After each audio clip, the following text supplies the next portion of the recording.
After this promising start, it was a surprise that when the next full Metallica album, And Justice for All, appeared in 1988, it contained almost no bass. James and Lars had asked the mixers to remove it almost completely. Add to this the fact that the album was too technical in its arrangements for most fans, and it's clear that something of a crossroads was approaching for Metallica. I interviewed Jason myself a couple of years ago, and I asked him why there's no bass on And Justice for All. And although he didn't want to badmouth his former colleagues in Metallica, he explained that what had happened during the mixing process was that Lars and James had gone back and said to the mixers, take the bass down to where you can just about hear it, and then take off half a dB.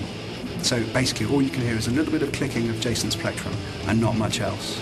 And I asked Jason why Lars and James had felt the need to do this. I mean, he's an amazing bass player, he was a popular guy, and he had a long answer for me, but by and large it turned out that Lars and James were a little bit unconfident in his skills in the wake of Cliff. And Justice for All was a pretty good heavy album, you know. Some people say it was the beginning of the end, you know, but at the time I couldn't really get into Justice for All, but now actually I enjoy listening to that album when I hear it now.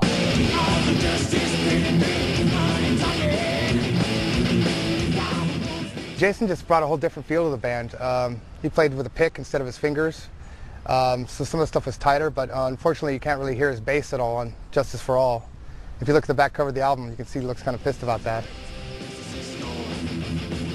Well, that's when they were officially headliners. They did their first national headlining tour, and that's basically when they really were established as probably the biggest metal band in the world.